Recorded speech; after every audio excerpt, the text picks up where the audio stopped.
And welcome to another episode of Deep Space Nine at Nine-ish. This is season 3, episode 14, Heart of Stone. This is how Nana Visitor had to do her entire performance. This seems kind of exhausting. Well, welcome again. Here we are. Heart of Stone, guys. All right, we're going to bring in our co-host. I am Jeff Mader, your host of Tuesdays Night at Nine-ish, here on Tuesdays on the Live Long and Podcast channel. We'll bring in the co-host here, Dave Mader. We'll bring him on in. He's also a producer. hey, Jeff. Dave, how's it going? Are you ready to talk about the Odo and Kira of it all, and the Nog and Cisco of it all? I'm much more excited to talk about the B plot, the Nog and Cisco stuff, which I think is really, really good. Okay, and then we'll bring in one half of the tag team couple. We've got Kevin Millard. Ding, ding, ding. How are you? Excellent. I am also excited to talk about the B story of this episode. Yeah, well, what about the A story? It's got a lot of intrigue. It's got the whole founders aspect going on. That's the whole twist at the end, but we'll get to that because we're here to kind of break it all down, kind of almost from the beginning. And it starts off here, guys, with Odo and Kira arguing about, they're on the runabout, they're coming back from some conference or something, right? And Odo and Kira are arguing about the fact that Odo hasn't said much the whole trip, right? And Kira, they're coming from a place called Prophet's Landing, which they say is a Bajoran colony that's near the Cardassian border, so it's kind of more vulnerable than even Bajor itself. Okay, and Odo hasn't said much on this ride, and Kira kind of goes like, "Hey, what's up? Like, why are you not talking? Like, you're being weird." And Odo's like, "Oh, well, it's not important. So, and he's like, if I would spit it out, I would spit it out like this." And I kind of like the way he delivers that, because it's kind of like, I don't want to say anything, but fine. Since you're bringing it up, I will. And the last co-host here on Deep Space 9 at 9, last but not least, we do a prayer bow every time he comes in late. He likes to come in late. It's Jaemeel Robinson. Sorry, fixing audio. It's still 9-ish. So it's not late. It's not late. Yeah, It's 9:06. He's here. And we're breaking down the first scene, and that's really good enough. It comes down to Odo is they're kind of acting like an old married couple, and Kira's kind of going like, "What the hell? Like, why? I'm not married to you. What do you mean? Like, I didn't ask you permission whether or not we could go have dinner with this governor or something, or what is he, Dave? He's a security chief Bamar. No, governor Avesta. Odo's upset that Kira did not ask Odo to go have dinner with Kira, and then she's like, "Odo, you don't eat. You don't like people." He's like, "Yeah, you don't like to do anything." No, she literally says you don't like people. And he goes, "Yes, I know these things are true, but I still would like to be asked." There's courtesy. There's courtesy. If anything, I like Odo's this opening scene. You I like do? this opening scene a lot. Yeah, their banter back and forth is really good, and it's kind of cheesy, but I like it anyway. I like the at the end when she's getting kind of mad at him, and then she's just like, "Fine, next time I'll make sure you get to say no," and then he's just like, "I'd appreciate that." Yeah, he's like, "That'd be nice," and she's like, kind of laughs at him. She's like, "Really?" Doesn't this feel like people in real life would have this argument? This actually felt like pretty grounded writing, I thought. I do think so. I do think it's a good way for the characters to have banter with each other that is kind of showing like they're having a fight, but it's kind of cordial in a way, like he was being passive aggressive basically, and he wasn't saying anything, and then Kira had to pull it out of him, and then they kind of get to a resolution, but Kira kind of thinks it's silly and kind of ridiculous, which it is. Yeah. And then we kind of have a situation come about where they notice a Maquis freighter and a peregrine fighter. We never get to see it.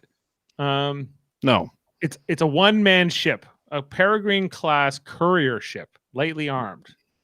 Yes, and they get a subspace transmission from a Lecipian supply ship as well. No, all those Lecipians. That had been attacked by this Maquis interceptor. Long-range sensors were detecting a modified Peregrine class, lightly armed, one man. You're right, Dave. One man. Okay, here. First of all, it's weird that Odo and Kira, who are not in Starfleet, are like taking upon themselves to go and chase down this Maquis one-man ship who didn't even damage the Lecipians. Like in a Starfleet runabout that they're kind of borrowing. Like you kind of think, hey, wouldn't you have a Bajoran ship in this instance? They're both Bajoran officers. Why are they piling around in a Starfleet shuttle? Well, it's not because like not so much ships suck. Not even so much that they go after them initially. I feel like it's like oh, this is an easy arrest. Like we should go after this initially, and we are kind of integrated with the Starfleet crew, so we do have some of their responsibility, I guess, and there's probably some kind of mutual policing. Oh, he froze again. That's okay. We will move on. Jaemeel, what do you think about this opening scene? Oh, he's coming back. No. I was on such a good tangent. Okay, what were you trying to say, Dave? I was saying that like it's not even so much that they go after him initially; it's that they go to such lengths to try to get him to capture this Maquis guy, and he doesn't end up existing. It's a ruse. Yes, it's a ruse, and we'll find that out later in the episode. But that's not really what we're led to believe at the beginning. It's all kind of just mysterious, and they don't really know what's going on. So they follow this Maquis interceptor to I believe it's a moon, Dave, right? It's a moon. It's a moon off of the coast of Endor. And they land on it to find this guy. It's crazy. You think that they were like there was a bounty that they were going for, that all the riches were counting on this one Maquis guy who took a shot at a Lecipian and didn't even do anything. Yeah, and it seems like they were having a fight 2 seconds ago about the fact they didn't go to a dinner, and now they're like having no problem going to go hunker down on a moon for a couple of days. They go to like land on this planet. So they're going around in the muck and getting themselves encased in crystals. Yeah, curious choices. Don't really understand why Kira and Odo both mutually agreed that this was a good idea. No one played the devil's advocate whatsoever, and I think that's kind of why they got themselves into this situation. Kevin, I think we're gonna go over to the story line that everybody wants to talk about, the Nog, Cisco, and sort of O'Brien of it all. But we get Nog and Jake. Nog comes in with a bag of gold pressed latinum, and he goes, "Here you go, Cisco." And he goes, "Hey, what? First of all, like, what are you trying to do? What's going on here?" Right? And Nog's like, "Well, okay, here's the deal. When you come of age as a Ferengi, you pick an apprentice for something you want to do later in life. I pick you. Here you go." And he's like, "Okay." Why? And then he kind of goes into this whole thing. He's like, "I want to join Starfleet," and then he's like, "Well, I don't know about this." He's like, what do you think about this whole scene here, where they have this banter back and forth over the latinum? This banter is wonderful. Like it's so good. Avery Brooks plays it so well. Like just the whole scene where he's not getting to the point. He's like, here's this gold pressed latinum, like, come on. And Cisco's like, "No, I don't know what is going on with this." And it's back and forth and back and forth. And at the end, we're left wondering what Nog is up to as well. Like this is out of left field. He's never expressed any interest previous in the show to joining Starfleet. Yeah, and they don't show us the scene until after this of him with his father Rom trying to fix the thing, and Quark kind of coming over and being Quark. but that, so like I agree, yeah, like this is out of left field, and we're kind of left thinking why, and we're kind of left thinking why Kira and Odo are on a moon right now, and yeah, so we're a lot of curious questions at the beginning of this episode. Jaemeel, what do you make of the whole Kira and Odo are on this moon? They're looking around for this marquee guy. It doesn't seem to make any sense. I'm very confused by what Odo and Kira are doing and what they think they're trying to accomplish. Well, first things first, doesn't it always feel like whenever they're on like an away mission where there's like a cave involved with Odo, I'm like, Mhm. is a rock gonna come or something's gonna fall on Odo and he's gonna get hurt again? He just seems super vulnerable anytime he's in that situation. But Yeah. lo and behold, this episode, Rock seemed to just slide off of his body for some strange reason. Yeah, he Yes. was able to make himself change into a shape. He was actually using his abilities in a pretty impressive way, actually, Yeah. Yeah. compared to season 1 where a rock fell on his back and he was knocked unconscious. Yes. somehow. He did the Mr. Fantastic where you make yourself like a hot air balloon trampoline thing where you protect everybody. That's kind of what Odo's doing here. And which is pretty cool. But like, yeah, they're always in a cave. And what in what mind was it a good idea to go, hey Kira, you go that way, I'll go this way. This will Split turn out. Yeah, let's split up. This will turn out great. What could go wrong? Yeah. This doesn't seem like a trap whatsoever. All right, so we'll keep moving on from there. When your main characters do something incredibly stupid and you're just supposed to like, I'm just supposed to accept that this was a good idea to split up for whatever reason.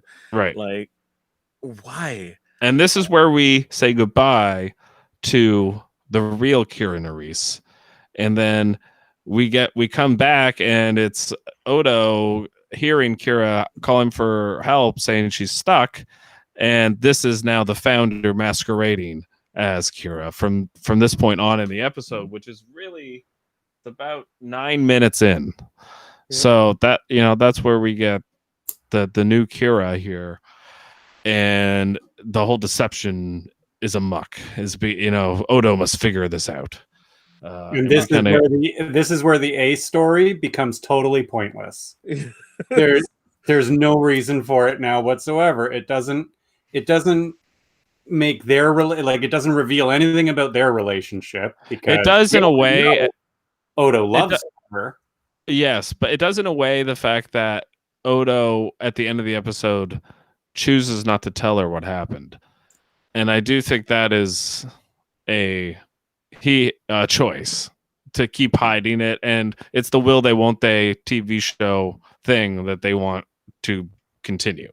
It's the gimmick of that whole aspect of the audience knowing where one character stands and not knowing where the other one is. So you're kind of like, now all of their sequences going forward are going to have an added subtext that one half of the equation might be, unaware of. So whatever Odo does, it's automatically heightened because Kira is there and we know that he loves her.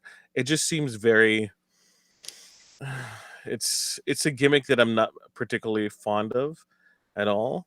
I just felt that the aspects that we learned during this storyline is Odo can be very resourceful.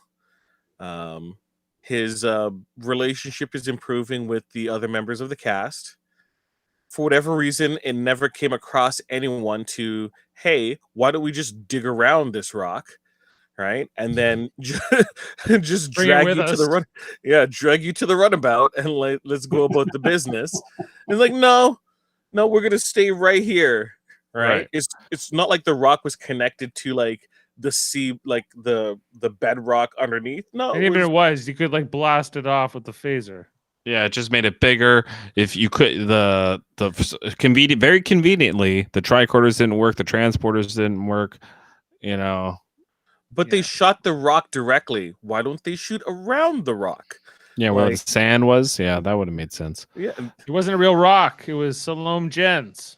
I know, but like if he cut around it, right, and then moved Kira to the runabout, then they can get out of the entire situation. What he needed to do was a blood test of Kira while she was stuck, and then that would have been his best choice. His expertise was in sonic disruptors or whatever he's like, we're gonna run through the frequencies and we're gonna shatter this. He's like, that's how you take out a crystal. It's shattering and it's resonances. That's his connection here. Yeah, he read it in a report. Yeah. Yeah. Well, he has other like shapeshifter abilities though that he could have tried to employ here. He doesn't seem to use the full extent of his powers. No. Never. Okay, so then let's go back to the good story. Let's go back to the good storyline. We get Nog and Rom trying to fix the replicator because Quark didn't listen to Rom enough about cleaning the replicators on a weekly or monthly basis. Quark said, that's not what you said. You said it might break down, and then he kind of yells at him, and then Rom doesn't stand up for himself, and you see the look on Nog's face where he's like, damn, my dad kind of sucks and he's pretty pathetic and I'm gonna go join Starfleet because of it. It's literally kind of what the show's telling us. And he goes, no, it's my fault. I should have explained it better. And he goes, of course it's your fault. Right. Everything that goes wrong here is your fault. Contract. It says so in your contract. That's my favorite line in this episode. It's in your contract that you everything that's wrong is your fault. Okay, so then we get Jake show up and he laughs at him. Jesus. He kind of goes, hey man, like, what, you're gonna join Starfleet? Like, this is out of left field, huh? Am I right? I told my dad, like, this is ridiculous. He's like, you did what? You apologize right now, and Nog's like, all pissed off at Jake. He's kind of a dick to him here. In a way, Jake is also kind of being a dick. There's a lot of dickery going on. Yeah, I think rewatching this now, it has a different subtext, or it seems like Jake's a bit of a dick. It also seems like, why did Nog talk to Jake about any of this at all before he kind of went to his dad? But that seems a little bit out of place. But it kind of makes sense that he's not fully forthcoming. But we're also like, Jake's also kind of in the role of the audience here, going, and also that O'Brien was in the brief moment he was there earlier. It was kind of like, why are you here? Nog, what are you talking about? This is not like, no one was. The idea of a Ferengi in Starfleet was a pretty kind of out there idea, I think. Weren't you the kid trying to buy Yamek sauce? Stem bolts. Even Max has that same reaction. She's like, Nog? Yeah. And she likes Ferengis and spends a lot of time with Quark. Right. Yeah. They're like, even for a Ferengi, Nog's not the best Ferengi. And he's like, that's why I want to join Starfleet, because I know I'm not a very good Ferengi. Yeah, and that's basically what he says. He doesn't have the lobes.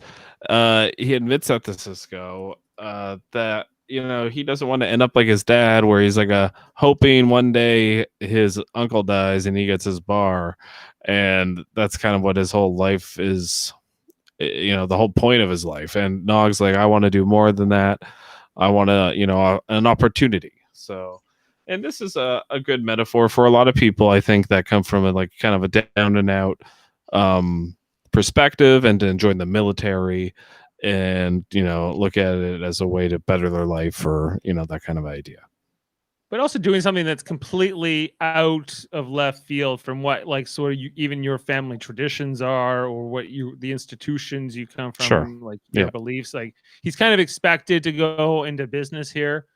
And he says he kind of went through his bar mitzvah or whatever it was. He's like an adult now, and he's the age of ascension or whatever. Yeah. And I bet like Quark and Rom are like, hey, you're supposed to give us a bunch of money to become our apprentice, and where's the money? Right. And we didn't talk about the scene kind of where Quark is trying to tell Nog he can't join Starfleet, and then Rom stands up for himself and kind of says, like, no, when it comes to my son, I make the decision. And he goes, like, have fun, he gives him the the okay, and Quark goes, "What a bunch of idiots," and it's it's funny, but it's also kind of sad, and that's kind of what the Ferengi are to me. They're kind of funny and they're kind of sad. we get so. I think it's in the next episode where I was watching it earlier, but we get the rules of acquisition. She goes, a piece is good for business, and he goes, no, that's actually number 35. She goes, oh, what's number 34? War is good for business. It's hard to it's easy to get them mixed up, It's not in this episode. No, it's the next episode. But let's get back to this episode. Okay, so then we get this scene, guys. It's actually, I really love this scene where Bashir and Sisko are walking down like the upper level of the promenade, and they're talking about some ensign who, from cargo inspection, came into contact with hazardous material. He wasn't doing too good, and then he was like, he's having a baby shower. He's like, really hope she shows up, and then he's like, oh, I got, Garrick making me some baby clothes, and I forget what else he says. He's budding. Remember? Yeah, he's budding. He's got the buds. His buds are undergoing individuation. Ooh. Yes, he's building a pond. Yes. Yeah, he gets mentioned a few times. This is Ensign Vix Prawn. We never get to see him on camera. We don't know what his species looks like, but I always imagined him as a big mogwai. Okay, Kevin, thoughts? None. Okay, Jaemeel. The only thing in this scene I noticed was that Sisko just like they were getting a gift for him, right? And Sisko was just like, "Yeah, count me in on what you're doing. That's it. I'm done." I think they're trying to show that even though they're military officers, they have personal lives and they do get involved with each other as far as like getting to know each other on a personal level. And I think they're trying to show you that's what Nog is coming into. That is what he's going to try to aspire to. Does that make sense? Yeah. Talking about workplace gossip, who's having a baby, that kind of stuff. Yeah. And it's just like workplace drama. Right. Sisko daisy chaining on a gift. Yeah. Okay, this is where Nog ambushes Sisko on the promenade right after. That's right. And he goes, yes, hey, Sisko's like, hey man, you got a shit reputation. Your grades are shit, and you've got a criminal record. Yeah, he's like, you're a criminal. You're basically a D student. Why would I write a letter as a command officer to encourage somebody to take you into the academy, which you are easily going to fail out of? And that's you went on a double date where you told the girl she was so dumb, she was perfect. That was 2 episodes ago. You want to go to Starfleet? Yeah, now you're going to Starfleet. You're gonna learn. Yeah, you're trying to shake my hand every 2 seconds in this episode, and it's a little bit off-putting. I like how consistent he is. He's like, Earth customs mean to finalize a deal, you must shake hands. So that's why he just goes to that constantly. Just so that he can kind of deal. And if you watch Sisko throughout the episode, every time he encounters Nog, he's always trying to be like behind a desk, and Nog still does it, but he's like 6 or 10 feet away from him. So he's like, like this. Even when Sisko says yes and Nog goes to hug him, he's like, whoa, yeah. We don't hug in Starfleet. We're not about that. Baby showers, yes. Hugging, baby showers, no. Yes, hugging. Unless you were hugged. Except for the buds. So then we get the scene where Sisko talks to Dax about Nog, and this is kind of a great scene because they both kind of go like, Nog, Nog, and he's asked for my recommendation, and she kind of goes like, okay, it'd be weird. I always thought it'd be good for a Ferengi to join, but really him? Like, why Nog? Yeah, he's like the worst Ferengi. He's like a D student, criminal record, delinquent. Quark, I could see, but Nog? Quark's clever. Yeah, Quark would be an asset. He makes deals. He gets the Tulaberry wine. Quark wouldn't be dumb enough to tell a girl to chop his food up. He might be. Okay, he well, might be. what about this assignment? That's This idea that Cisco has. Okay, let's get him to do the inventory in Cargo Boy 12, which has some important, valuable stuff. She says. Yes. Yeah, everybody's worried he's just going to steal everything. Like Yeah. they won't know who it was. Yeah, and they give him this project to basically, catalog everything in I think cargo bay number 12. And yeah, so we get this, like it's basically like allowing like a suspected criminal to be like, okay, you want to join the military? Go catalog all these sensitive weapons and warheads in this very sensitive warehouse of ours. Go ahead, and it's it's very irresponsible, to be honest with you, of Cisco to have done this. It could have went very badly if Quark had been in on this. That's why Dax is kind of objecting, right? But it depends how you want to look also at Quark and his family and sort of their business practices. It depends if you could look at them as sort of organized crime or organized crime adjacent in some ways or not. You can just look at them, right? And so it depends on if you're asking Odo.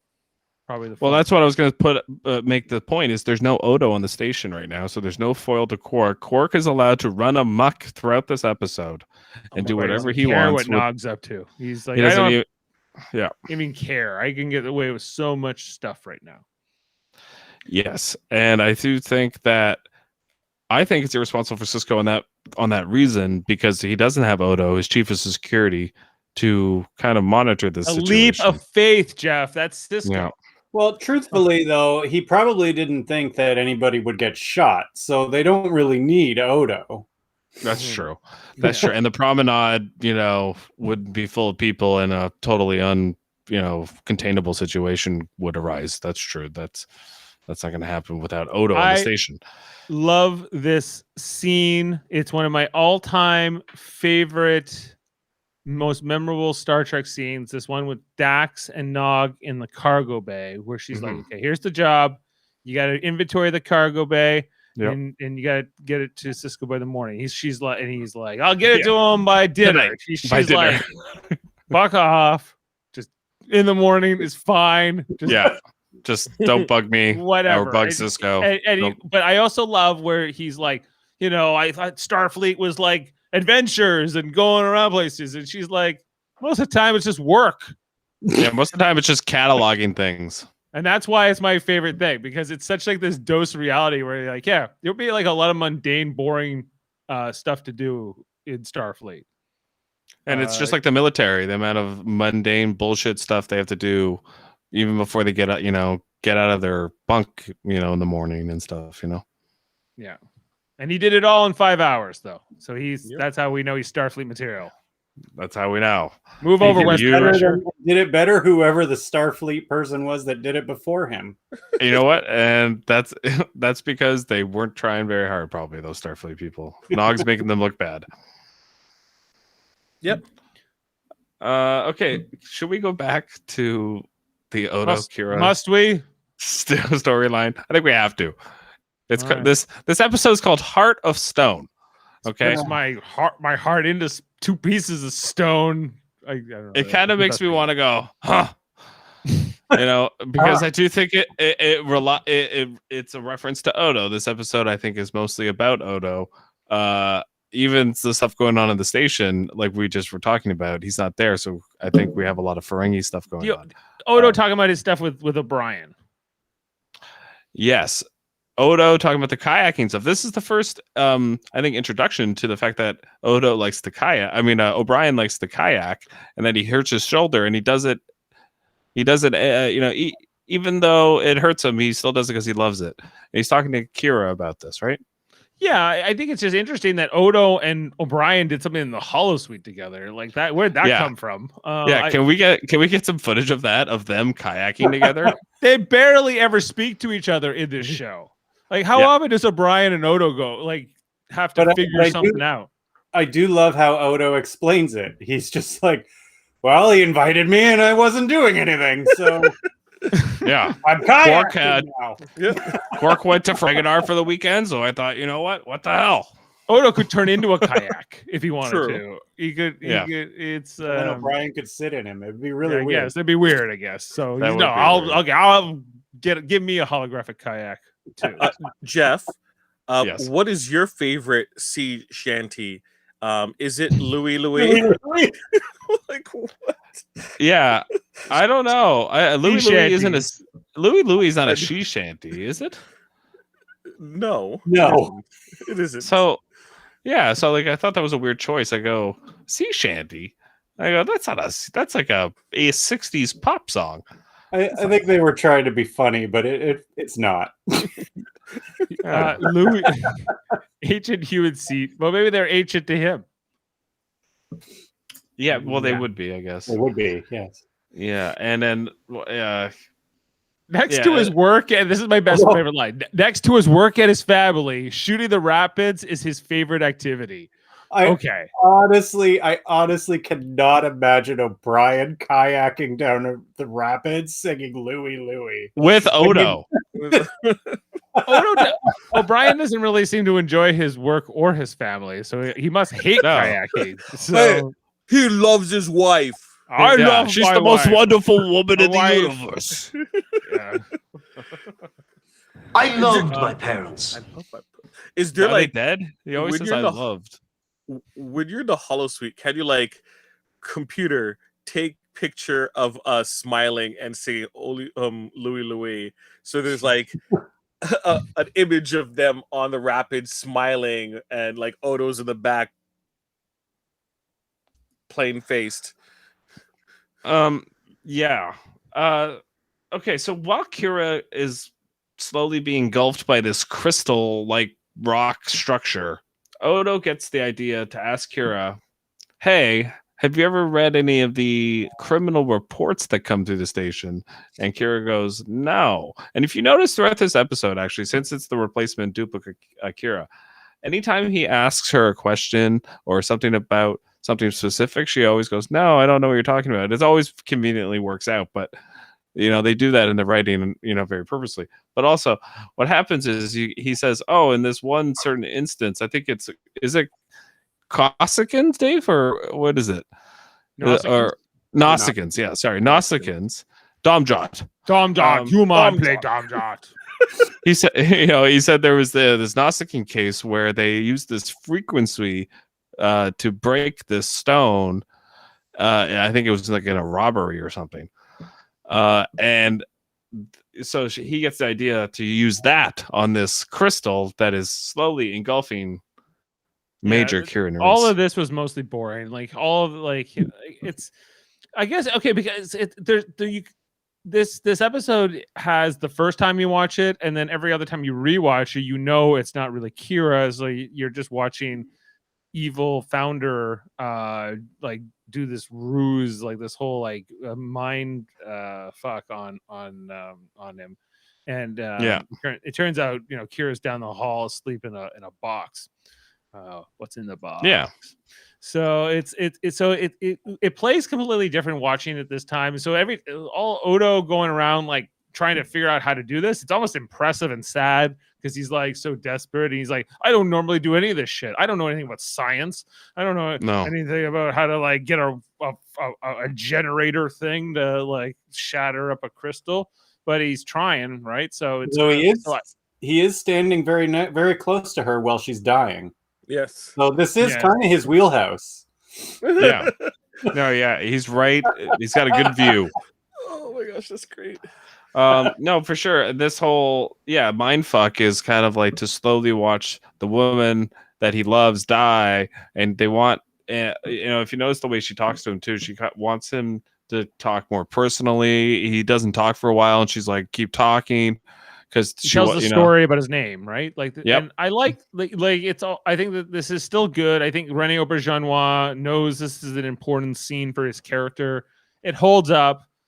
It's just that it's just because, and I also hate Nana's haircut at this time in the series. It's just, every time it's on the screen, I'm like, Nana, yeah, Nana, who's still your hair, Nana? The part Yeah. with the swoop over did not work for you. No, like No. the comb over, whatever she's doing at this part of the series. I'm sorry, it's no go. It gets Yeah. better. Uh, This is a right, low okay. point. Back to the B 90s, storyline. Mistakes were made. There were mistakes Were made. They were Yeah, experimenting.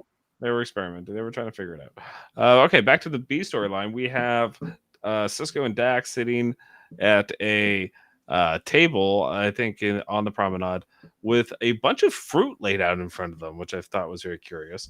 And they're drinking Ractaginos, and they're talking about the fact that Nog got the inventory thing done very quickly, and they're pretty impressed. But they're, you know what?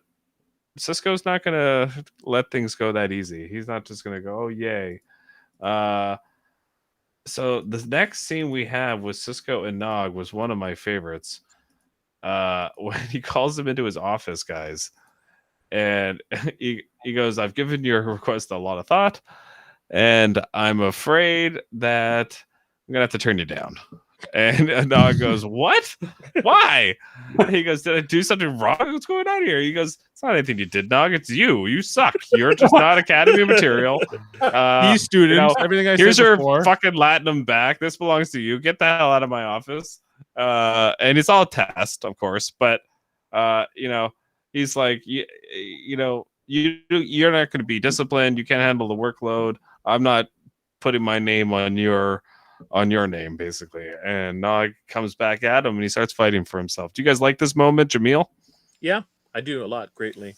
It's some meat on this kind of dry bone, especially with the our A storyline that we're dealing with. This one, like, you're invested in what's going on. You have the mystery of, like, why is he joining, but at the same time you have the characters kind of dealing with this new bit of information, and it just seems so real for the show, as opposed to I got a rock stuck to my leg. Uh, go right as an A storyline. So I enjoyed it profusely. It's an important episode, I think, in the series. Yeah, and it's the whole, like, why would you want it? You're a Ferengi. Why would you want to do this? It's, where's the profit in it? He says to him, and he goes, I don't care about profit. He goes, what do you care about?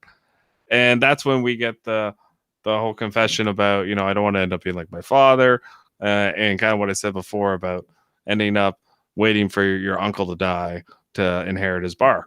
And he wants to make something of his life. I was tearing up. I tear up every time, Jeff, this scene comes on. It's a tearjerker. It's a good one. I think Aaron Eisenberg killed it in this. Like, and Avery Brooks is not. He's not letting up here at all. He's coming fierce into this scene. Like he. Because you what do you mean? He's not mailing it in like last week. Is that what you're trying to say? Yeah, well, sometimes depending on who Avery Brooks is doing the scene with, he brings different levels of intensity, right? And I think in the past, in the old days with Aaron Eisenberg, I don't think he would have done this, right? But they've come a long way. They're two characters. They have this history now, and there's kind of this real moment here where he says. He's kind of, where Nog's saying, I want to be like you. And this is after Jake has said, I don't want to be a Starfleet officer, right? Yeah. I don't want to follow in your footsteps.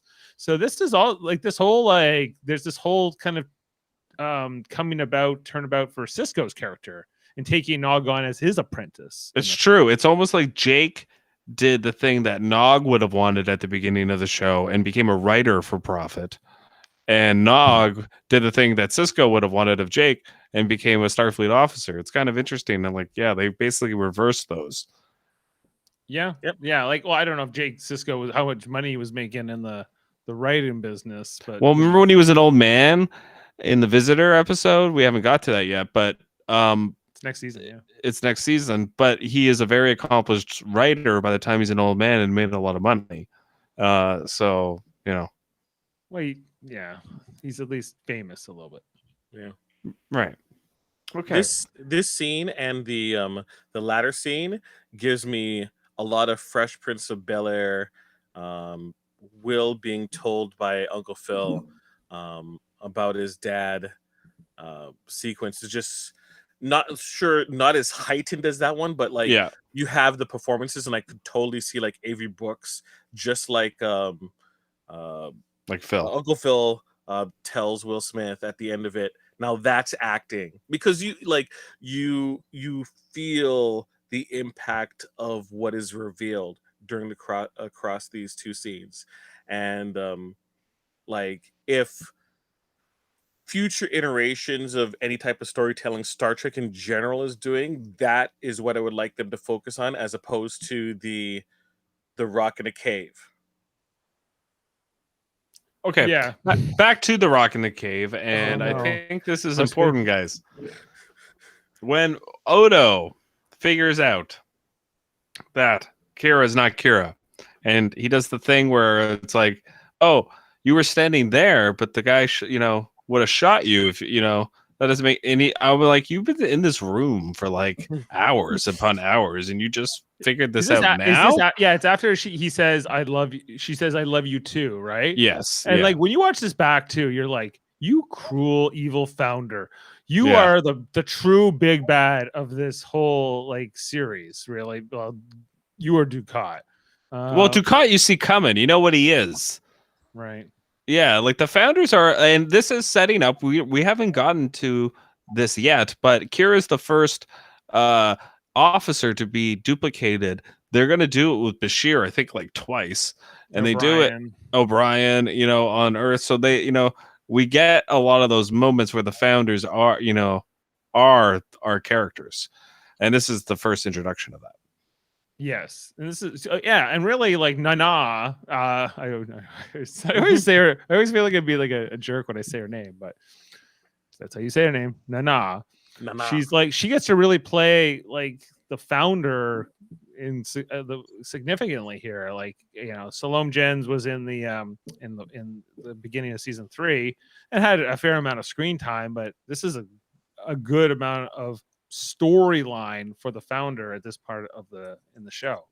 Yeah. And so gets to establish a lot of things. Even that little smile when she finally kind of gives it up and goes, yeah, you got me, or whatever. You're a hell of an investigator, which was also a lie. This founder just always lies. I'm like, he's not a good investigator. It took him hours. It took him even an hour after you said I love you to figure out that around this phaser story didn't make sense, which he kind of knew at the time. But then no. And but he kept saying to her that his judgment is clouded where Kira is involved. So if he thinks that her life is threatened, he's not thinking clearly. Yeah, and I think that's what the whole test was about, and that's what she kind of says to him when she reveals. Yeah. But I agree with you, Dave. Like that smile she does, the Nah visitor does before she turns into the founder. The real founder never shows that kind of smile, really. It never really shows that expression. So it does show you that like there's this blank tapestry behind everything. And I think Odo has showed us that he does smile and he does have more human emotions. He was just kayaking with O'Brien. He was telling us all about it. Right. I don't think the female founder would be kayaking with anybody. She's more interested in world domination or, galactic domination. Yeah.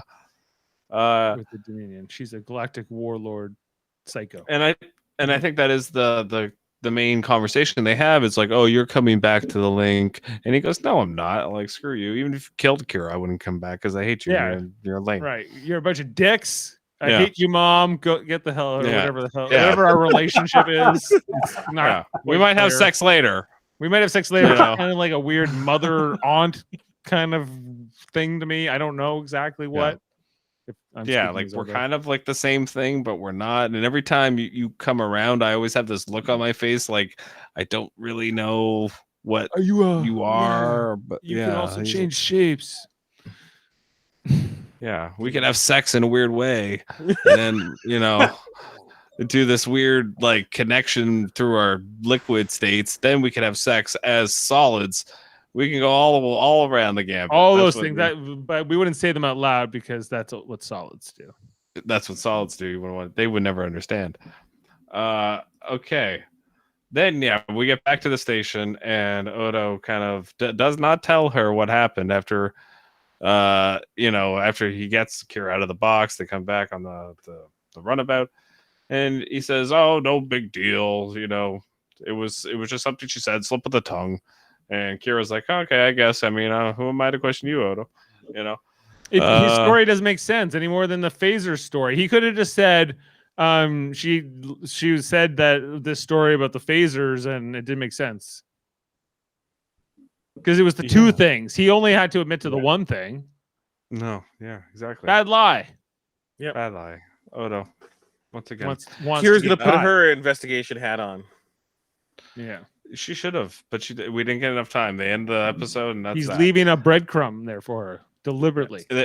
We do get the scene we talked about earlier about where Quark tells Nog that he shouldn't, go to Starfleet, and Rom stands up for Nog and all that jazz and all that goodness. I like that Rom grows here too. I think that they were like Quark is kind of disappointing, but it's also he's playing a specific role within the family. He's the traditionalist, and it's gives he's the one making the money. He has to be. He has to be sort of that person because for the other characters to sort of have. But he's the one making the money off of their backs. That's what the whole point of their episode was, that Quark was making those two fix it, even though that Quark was the one who was being negligent, really. He always has to go on a journey to do the right thing. It's never his first impulse. Yeah, it's the first instinct. Never it is. Yeah, and in his mirror universe is the opposite. His first instinct is to do the right thing.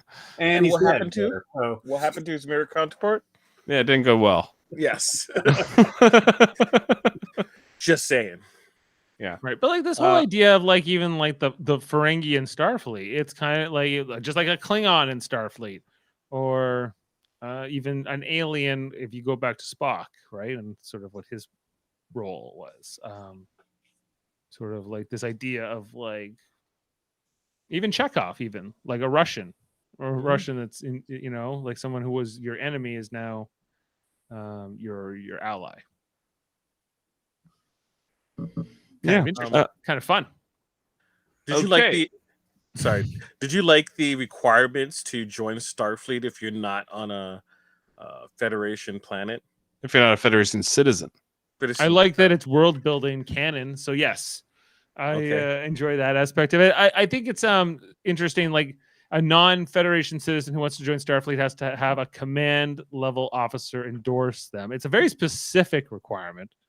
It's it'd be like a United States general has to recommend like a guy from Germany join the U.S. military. It's a little weird,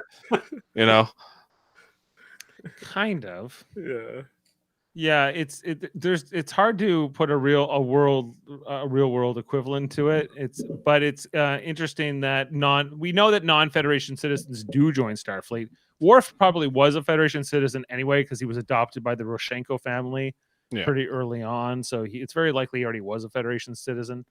But there are Bajorans that are in Starfleet. Rolaren, yes. There have been other outsiders, non-Star Federation world members who have been in Starfleet, and so it definitely happens. But how they go about getting in, because like if I go back to Wesley Crusher and thinking about everything they said he had to go through, all these hoops he had to jump through to join Starfleet Academy, and then D student Nog comes along a couple seasons later and goes, I don't know, what do I do? Where do I just gotta like bribe Cisco and I'll get in, right? What hoops did Wesley have to jump through? He whined on the bridge and then got to fly the flagship of the Federation. Well, yeah, but 4 seasons. But it was always like, oh, Wesley Crusher's gonna take like a test. And he's so nervous, and it's gonna be so difficult to get in. Yeah, but the test doesn't affect his life at all. He fails the test. He goes back to flying the flagship. Yeah, it was kind of a demotion when they made him go back to school. They were like, go to the academy. And then when he didn't get in, Picard was just like, you know what? You're an ensign anyway. Stay for another year. Yeah. It's true. Like, you're telling me that this dude didn't have entitlement? Like, it's like, well, what you're going to do first, you're going to do a little bit of flying on this piece of crap mission. It's like, I flew the Enterprise for like 4 years. It's like, if you're in the class, you're like, screw this dude. I hate him so much. Red Squad. I Press do what? actually. That made me think of Nog. It's just going. Where do I pick up my uniform, or who do I speak to about a uniform? Does Garrick do that? Do you get Garrick to make the uniforms? Yeah. Oh my Are you gosh. ready for some fun facts? Oh, is it that It's a time? double F with Jeff. I've been studying IMDb metaphysic puzzles, and all I've got is Star Trek in my head. Double F with Jeff. Can we at least speed it up or something? Like, No, It's perfect the way it is. What makes it the best? Exactly. Did you ask Shives what he thinks about it? I haven't asked him what. So play him that clip right there. I'm telling you, it's gold. It is. What do you think of this theme It's song? gold, Jerry. Gold. What? Oh man. Okay. It was made in literally a minute, and it works. It's something. It's more music production that has been really gone on Live Long and Podcast. It is. So. It's more than zero. So it's more than zero. Yeah, I'm not a music producer so much. Okay. The scene where Nog talks to Cisco about his father is actor Aaron Eisenberg's all-time favorite piece of his own acting, and this is his favorite DS9 episode. Well, even the stuff with Odo and Kira? Well, he doesn't care about that.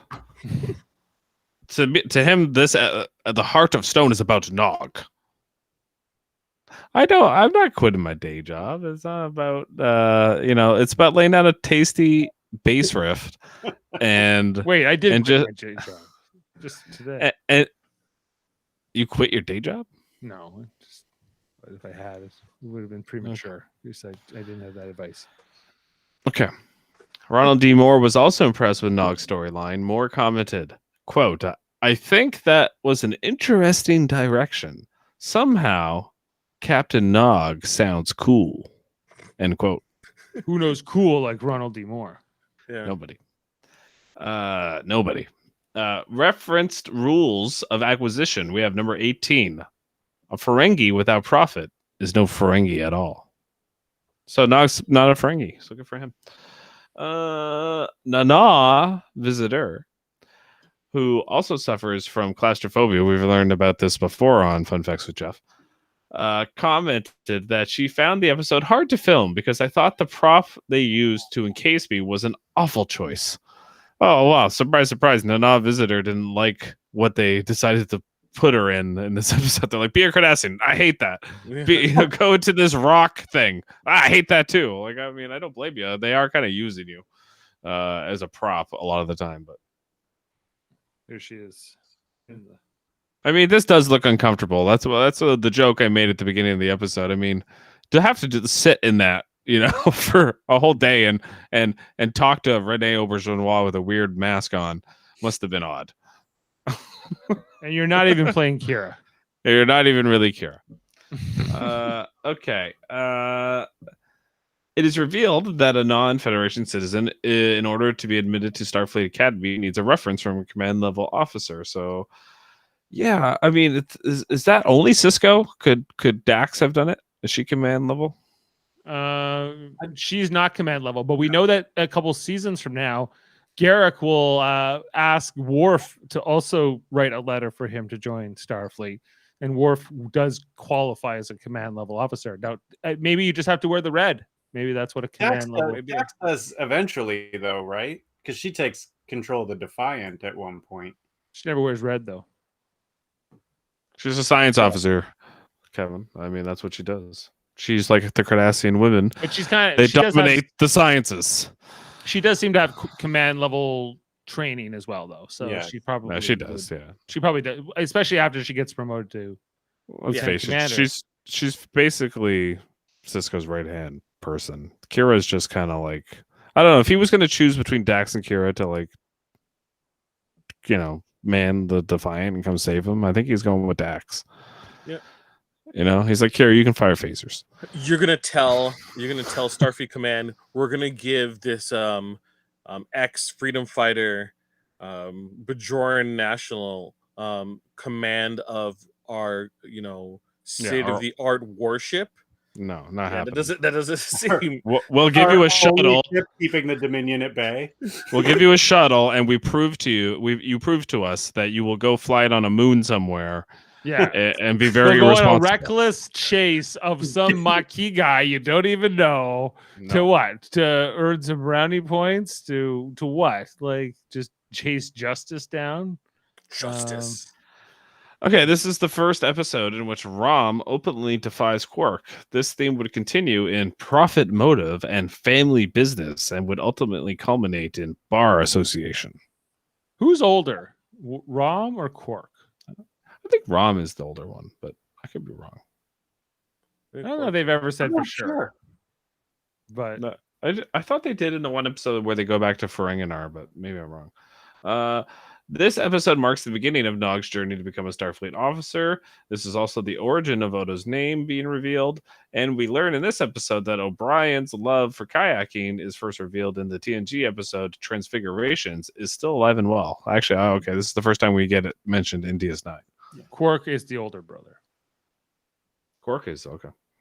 Yep. Okay.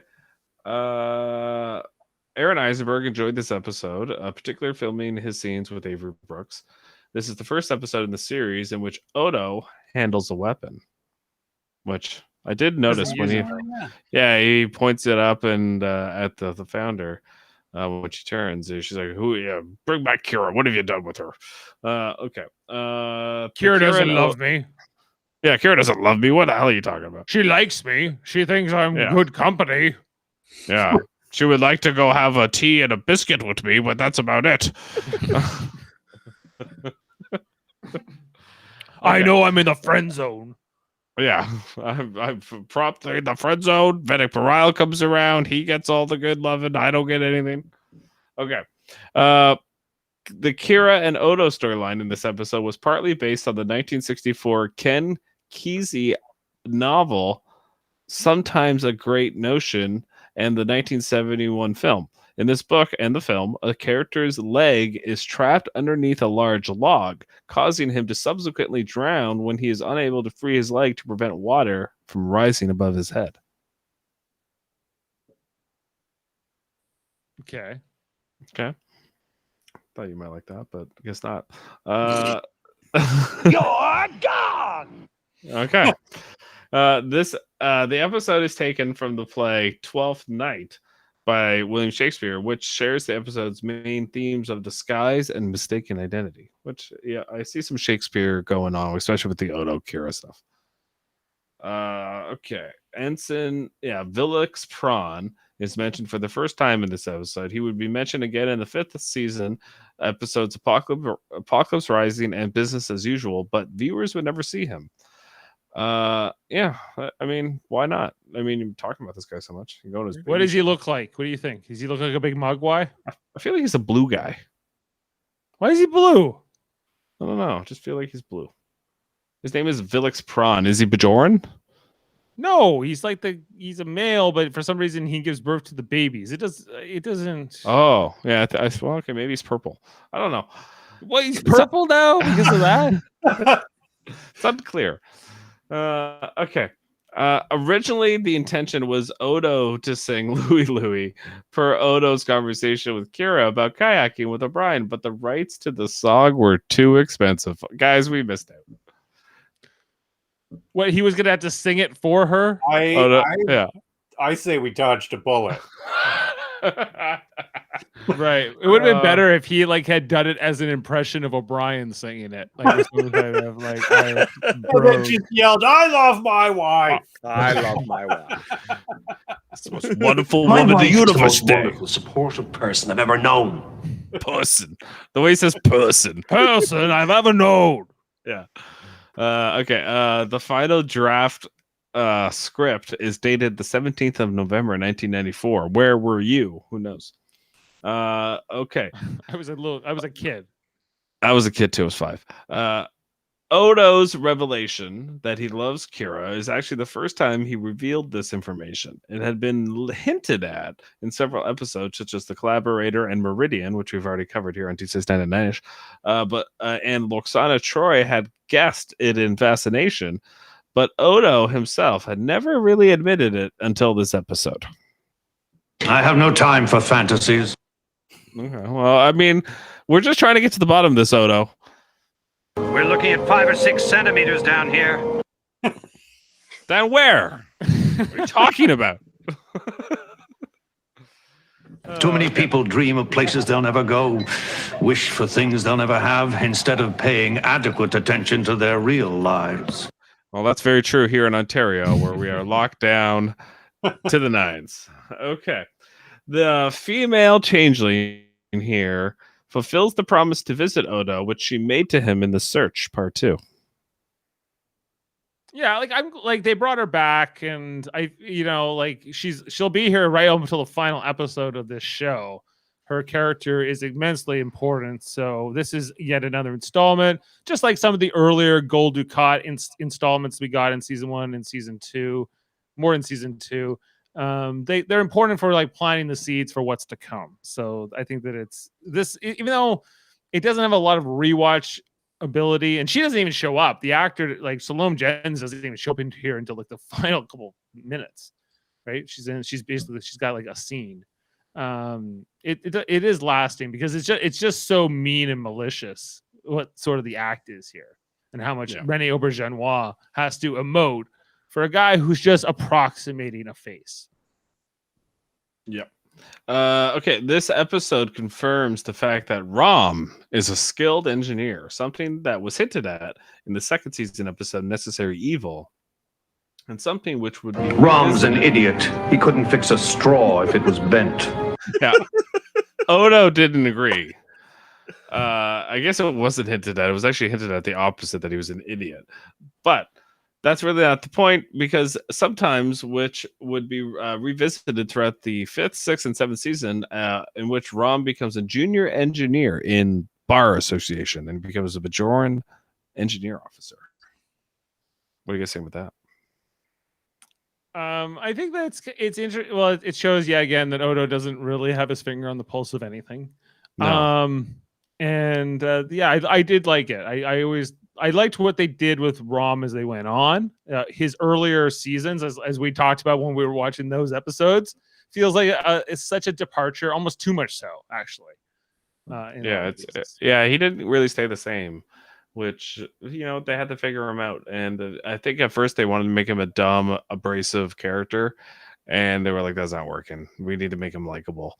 And so they turned it around, and they made the right call.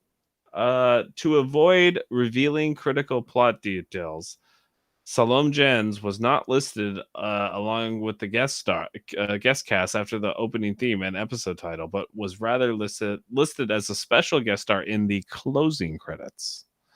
That was a good move. Yeah, or do they want a pat on the back? Yes. And that's the end of fun facts. I would also appreciate a pat on the back. Okay, well, you could have a pat on the back, Jeff, but I don't know. Okay, well, let's go to ratings. How come we don't have a theme song for ratings? It's Ratings with Dave and the crew here. You're never going to beat Double Lip with Jeff. That's good. All I know is the bass gets Jaemeel grooving and woke him up a bit, and I think you just put him to sleep. Okay. You might not Jeff, get a rating. I didn't get enough singing. I wanted more singing in this episode. We're singing. Well, we couldn't get the rights. Louis isn't on the table. Yeah, it's on the table. Oh, is it my turn? Jeff, what's your rating for this? Okay, so here's my logic for the Nog and the Nog and Jake storyline. I would give it an 8.5, but for the Odo Kira, I would give it a 6.5. So I'm going to meet in the middle, 7.5. Okay, 7.5. I'm gonna give this episode an 8, just because I think that the Nog and Cisco stuff is so strong that any downside is sort of overlooked. Okay, Jaemeel? I too gave it an 8, despite how I'm not a fan of this quote unquote A-line storyline, it still is adequate enough. And the B storyline is just so strong, and it makes it overall an episode that I didn't mind revisiting again. So yeah, I'm giving it an 8, which is one of my higher ratings. It is a, yeah, that's it's past tense. Yep. I see here that Ashley is in the comments and is giving a 6. Woo! Yow! That's kind of a little bit lower. Kevin, where are you? Where do you stand? Do you stand with your wife? 6.5. Yeah, slightly above.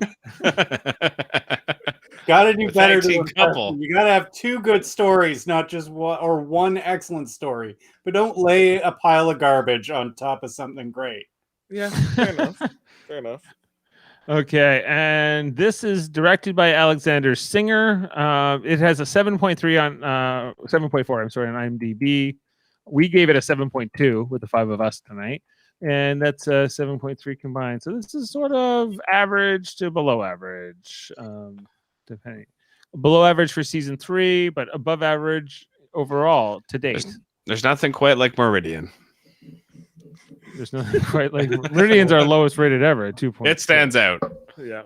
It's a quite a low point. I was the highest rated at 4.9. Jeez. Yeah, it was not since like Vortex in season. That was the other. I think I gave Meridian a 1. You gave it a 0.8. Meridian. That's great. I gave it a 1, I think. Good. Take us out of your precious vortex. The characters. Take us out of your precious vortex. Okay, That's a good sign-off line. I'm gonna use that. Yeah. You want that one? Yeah. Well, Good. Take us out of your precious. Why are you breathing so hard? I've just been hit with a rock. Okay, yeah. Keep that. Great. Keep that ready, Dave. That's. I will. That's a good one. I haven't used that one since Vortex. No. Destiny is 2 plays already this episode. Yeah, we got Destiny coming up. Are you ready for some Cardassian women to show up on the station? O'Brien get really uncomfortable about a Cardassian hitting on him because he was telling her she was an idiot and that he was smarter than her, and she was like, "No, I'm smarter than you because I'm Cardassian woman, and women are way better." And they have this moment where that's my. Forget the rest of the episode with Cisco and the wormhole and the comment. I don't care. All I care about is O'Brien and the wonderful moments that we get of him banging his head and she's like, "I'll make your babies if you want," like stuff like this. You're absolutely right, sir. I knew I'd forgotten something. Yeah, so that one's directed by Les Landau. We also they gotta save the wormhole from a comet, and it's a big thing. And I'm not dreading it. I remember Cole Meany and like that the guest star. I remember all that dialogue and just like the cultural misunderstanding being sort of memorable. So I'm not dreading rewatching it, but whatever was going on with the comet or whatever else, I can't remember it all. So that stuff. It's fine. It doesn't stand out as one of the better episodes. It's all about O'Brien. Trust me, when you rewatch the episode, just watch it for O'Brien. Well, we might have more O'Brien quotes. We will. 7 more months. At one point, in the episode, as I just watched it today, he goes, "I have no remote interest in you at all," and then he goes, "Oh, sorry." Go back to Bajor and your plants and Sabar. See if I care. Okay. We also have Jaemeel and Dave. You guys just finished up your coverage of Big Brother Canada. What number was it? 7, 8, 9? 9. Okay, we got 9. How was that, guys? It was a journey It was maybe it's not the destination that matters. Maybe it's the journey, like Harry Kim said at the end Yep. of Voyager. Yeah. Garrett Wong. Yeah. It was good. It was a great season. It was a 14 guest house guest season. It came right down to the wire. I won the draft. I was very pleased with myself there. It was Who cares who won Big Brother 9? It was Dave who won the draft. I won the draft first time ever. I've been it was the first time we've been doing these drafts and like who's going to win like this season of Survivor or whatever. I always screw it up. But not now. I've learned. And I had 2 of the final 3, Jeff. Yeah. I don't think it counts. Counts. It's not one of the big. It's like winning like a PGA Tour event, like the Wells Like winning Fargo Open. Is it like winning the Canadian Open? It's like no one cares. Like really. I mean, you win the big one. You win a Survivor season. You win a Big Brother US season. I'll give you the credit. Can compete in Survivor USA, but Big Brother we have 2 separate shows. Anyway, so we just finished that up. I've talked a lot about Jaemeel. Do you want to say anything about Big Brother 9? BB Can 9, as we call it. BB Can 9. It was the best of times. It was the lengthy period of time. Some late nights. Yes, that schedule needs to change. But those going back to listen, they don't get any of that issue. They just have the sweet sounds of Dave and I talking over the course of 29 episodes, taking you through the journey of a little history in the Big Brother universe and some interesting characters I think that are worthwhile. If you did not watch it, at least listen for the clips about gentlemen with a mullet, big gullet, big heart. Let's go. Let's go. Let's of course go. Of course I can't find it. That's okay. That's what I did the whole thing. Kevin, where can we find you on Twitter, Twitch? What do you? Please don't. Here, I got it. I knew you guys. The man with the mullet, big gullet, bigger heart. Let's go. Nothing is rigged. Nothing is rigged. Bananas. I knew you were going to be like, what? Twitter, Twitch? What are you talking about? It's like, don't contact me. This is the piece of my life. This is the piece of my life that I'm willing to serve to you all. Enjoy it. Be satisfied with it. That's this it. is all you get. That's all you get. We will contact me. Please don't. Even if you find out if I do have a Twitter, please do not at me. I love that. Nothing better than that. We also have trivial debates on this one of our other stations. Dave, when's that coming back? That's our the trivial debates channel. Yes, that's at the last Sunday of every month. Jody Simpson will be hosting this next one. We have to figure out the panel. That will be coming up in about 3 weeks. That will be on Sunday, May 30th. Adam needs to be on it. Adam needs to be on it. He was stricken with some COVID vaccine symptoms last. Yeah, he was. He had the COVID like a post-vaccine shot that day. He was fighting through it. He nearly won. Yeah. But yes. So Adam would be good to get back in for that. I need to just put my mind to it. And you're forgetting here on this channel, Jeff. We have other things. I was gonna get to it. Circle back. Okay. Tomorrow. What do you got? Tomorrow we're gonna be on original series Wednesdays, doing every original series of every episode of the original series with our dad Ted on our Ted Trek Wednesdays. We're doing Alon of Troyes. Ooh, okay, is that a good one? I don't know. I've never seen it. I think it's like Helen of Troy, maybe. Probably. It sounds like the original series. Let's just do a Greek story. Let's just do Helen of Troy if she was on the Enterprise. Okay, like that's what it seems like it's going to be, but I don't really know. Beamed down to a planet. It just happens to be just like ancient Greece. It's actually it is a pretty good one. It's one of the. There's a woman from a planet where the women are in charge. Of course, that's a chestnut of the original series. Yeah. And she's terrible. She's just an awful person. She demands everything. She's She's awful, and she's supposed to marry someone from another planet so they can have peace, and they've got to train her. It's a really weird episode, but it's pretty good. And Kirk, of course, falls in love with her. Of course.